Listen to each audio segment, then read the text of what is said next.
Hey everyone, welcome back to my channel. My name is Sarah, and today I'm going to be working with resin and florals, which are two of my favorite things together. If you don't know, I have a Skillshare course creating resin and floral jewelry, but in that video or in that course I do pressed flowers.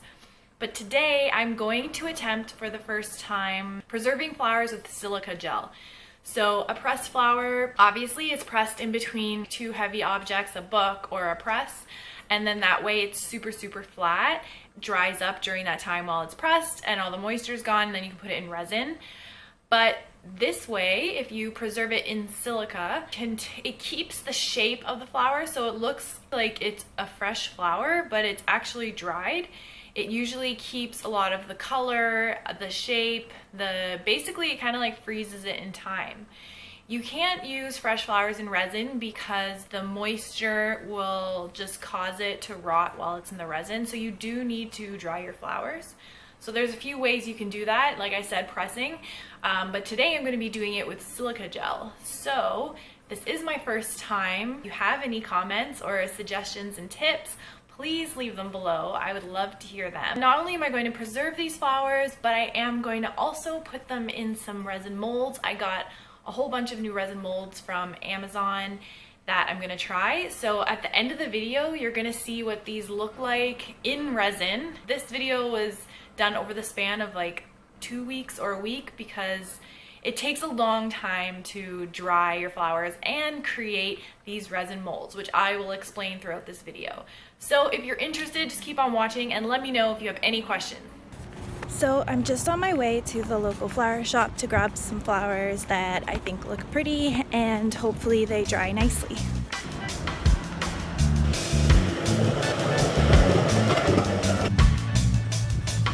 So I'm back from the flower shop. This is what I got. I believe I have a Gerber daisy, a rose, spray roses, a dahlia, and some thistle. They were about $4 or $5 per flower, so a bit pricey. This bouquet was $25. Hopefully they look really nice, dried and in resin. Okay, so I have 3 containers here because the flowers are quite large. And then I have flower drying art silica gel. Hopefully this is enough. So to start, I'm going to put some at the base so there's somewhere for the flower to sit in. I think I'm going to start with the rose.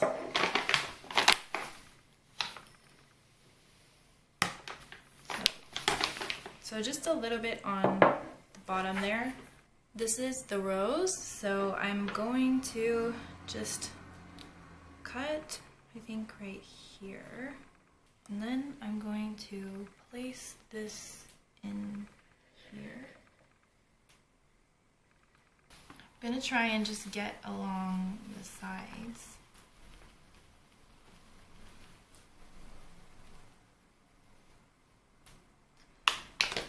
I'm trying not to get in the petals.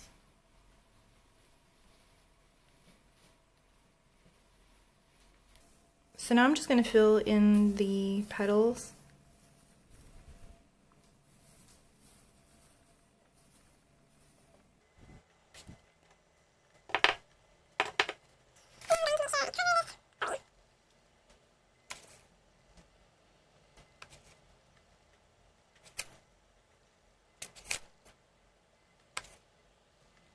Okay, so I'm going to do the exact same thing for the dahlia and the Gerber daisy, just building the base along the bottom and then filling that up to give it some structure, and then going in through the petals to make sure that everything is covered.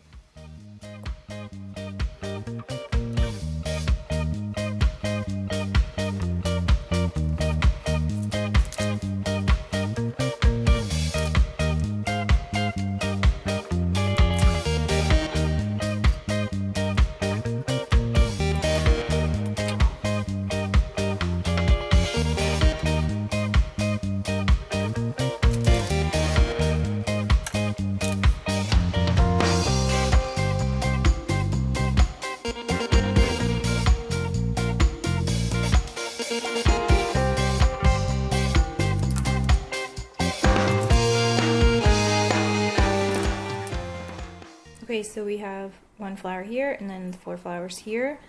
We have the bigger flower here with the 2 thistles here, and then we have the rose in here. I'm going to cover these up and leave them for about, I think, a week or 10 days, so I'll be back.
Okay, so it's time to pour the resin. I forgot to film the very first layer, but I did that and then went over it with a heat gun. I've tried blowtorch in the past, so I'm trying a heat gun this time. And then I just covered it while the first layer cured for a few hours. I did film pouring the first layer for the smaller molds, so that's what I'm doing here. It's just maybe like 1/2 inch, a few centimeters. And then I put the flower in upside down because that is going to be the top. And I want to pour the first layer so that the flower has something to adhere to. However, if I would go back in time, I'd pour a first layer that's a little bit thicker and then pour a second layer and then put the flower in with a second layer because the flower is too close to the top. So once my first layer cured for a bit, I did go in and glue my flower. This first layer I did let cure longer than the other ones, and then you can go in with some sandpaper just to scuff it up so that the next layer of resin can adhere to it. And then I just attach the flowers with a glue gun. So I'm doing the same thing here with the dahlia. You have to be very careful. As you can see, I just pulled off some of the petals, but it's the bottom, so it's okay.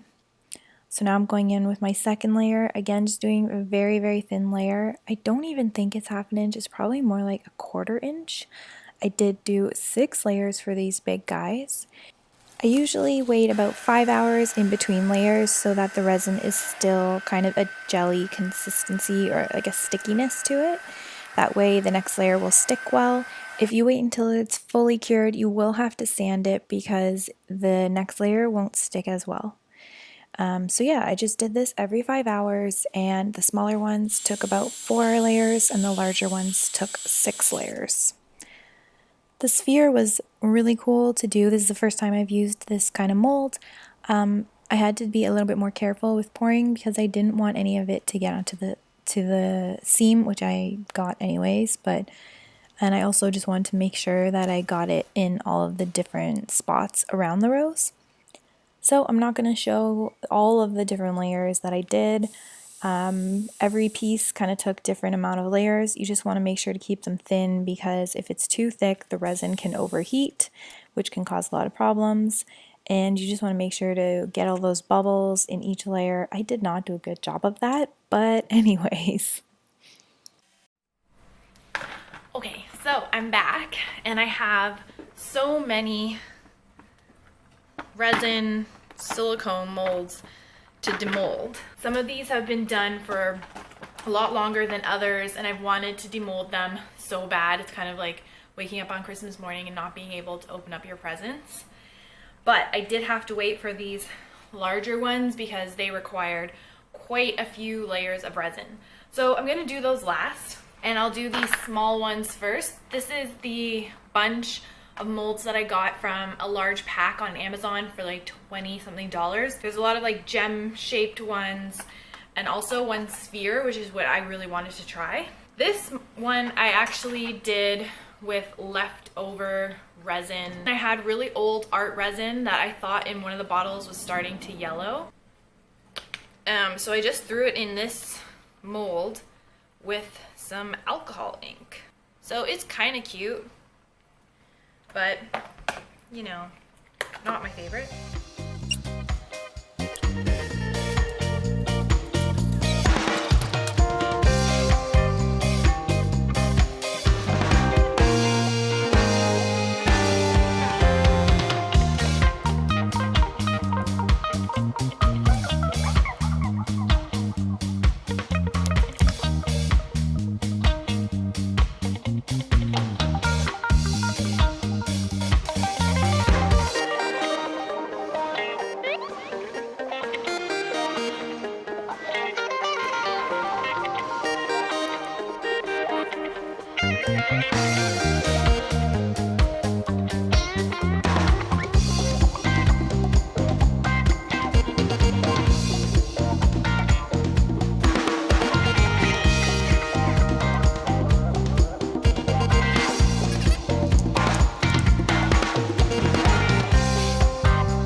Actually, this one looks really pretty. I do have to get rid of the side here.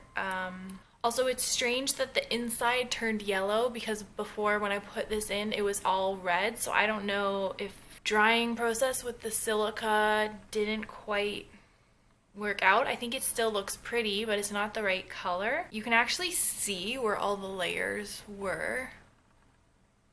And then I will have to sand this bottom part so it sits flat. Okay, so this is future Sarah. I have taken the seam off of the sphere, sanded it down fully. It's really nice and smooth along the side. And I also polished it so I could get the glossy finish.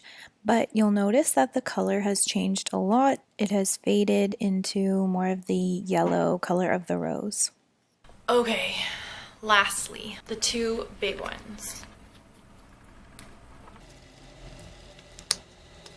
So I think the only problem with this one is that there's so many bubbles.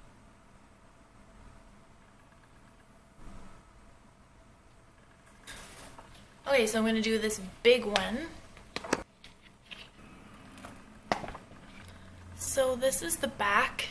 There is a line around it because the mold has a line around it, so I will just have to sand that.